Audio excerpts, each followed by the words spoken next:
I began pulling together my son's School of Life album, and I thought I would show you how it comes together, since for me, it was something I kind of had to see to understand how it all came together. So I have an American Crafts modern album that I'm using to hold my son's elementary school years, and it starts with a 6 by 12 page protector, and then several 12 by 12 pages. And I'm going to show you how I pull it together. First of all, what goes at the front, I'm going to go through my pages here, is a divider that has the year on it. It is a 6 by 12, and on the back of it goes this 6 by 12 page that is about the highlights of the year.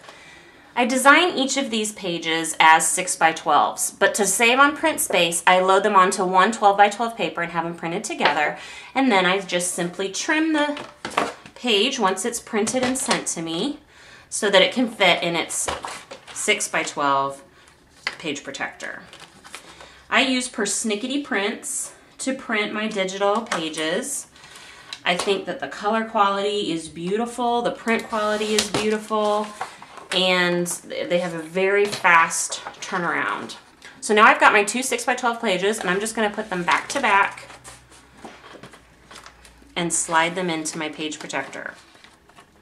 And that's the divider that lets you know that this is the preschool year, and then on the back it has the highlights. Now the other thing I do to help divide each year and make them easier to find is I include this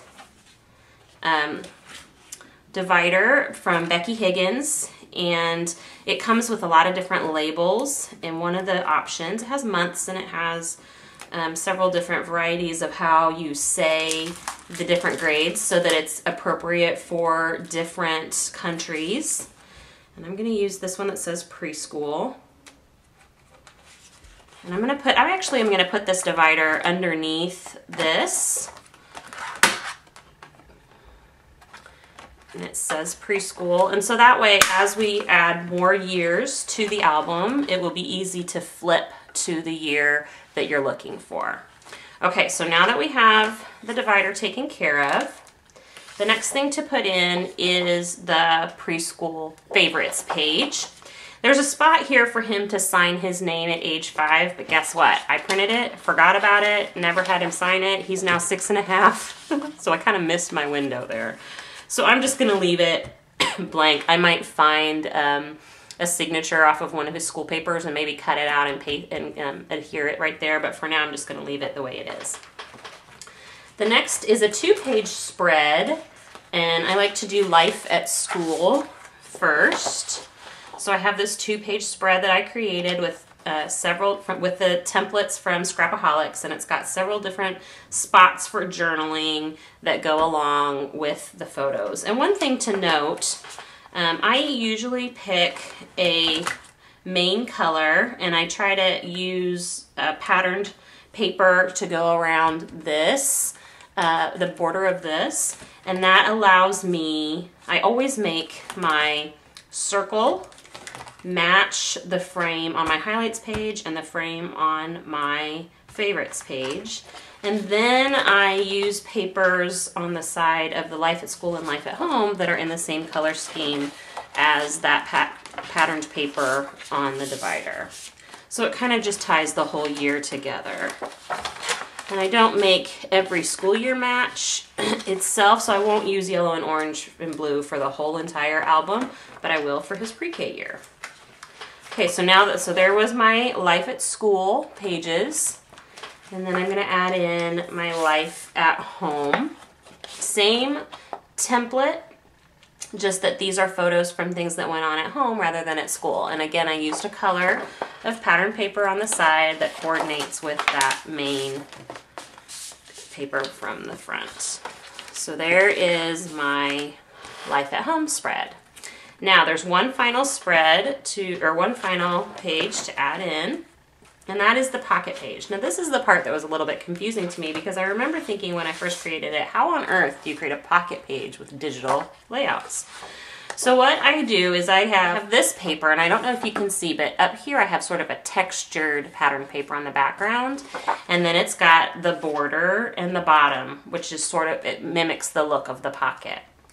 But on the one that is the actual pocket, it's a 6x12, and it puts the label on the front that says preschool school papers, and I'm going to trim this down to 6x12. Now this particular year I only had one that I was printing, one child that I was printing, so I left the top white. But for the following school year, which I just had printed a few weeks ago, I was printing both of my boys' pages, and so I was able to put my younger son's pocket down here and my older son's pocket up at the top and save on paper that way. So once again, I just need to trim off the white, and now I have my pocket that's going to go on top of this page. And what I'm going to do is I'm just going to take my regular old ATG adhesive and run it around the edges, except I'm going to run out. Let's see. I've got another adhesive gun here somewhere. Let's see. This one will work.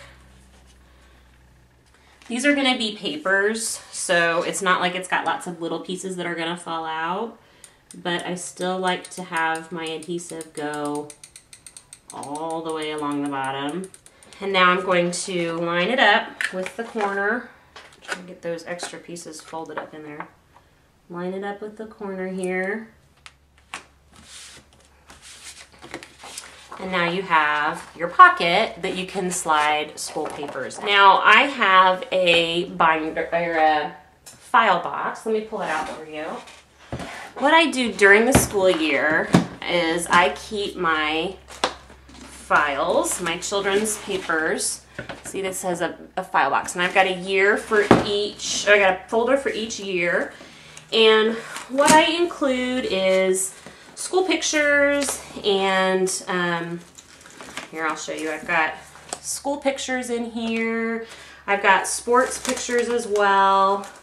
And then I've got samples of schoolwork. I always keep a sample of writing. I keep a sample of math. When it comes home, I try to put the year and month on there so I remember what he was working on. I keep a sample of artwork. And then if I have any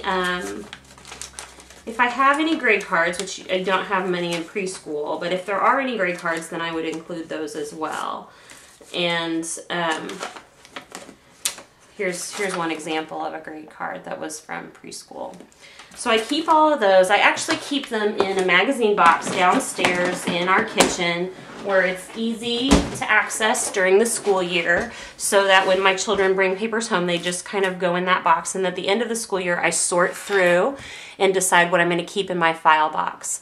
For this project, I always include at least one grade card, one writing sample, one math sample, and one piece of artwork. And then I might throw in a couple of other things that I find I want to keep in here. The rest of it stays in the file box. So that's what I use the pocket for. And there I have my son's School of Life album. Thank you for joining me today. I hope that inspired you to get started on documenting your child's school years. And until we meet again, I hope you find time to scrap inspired.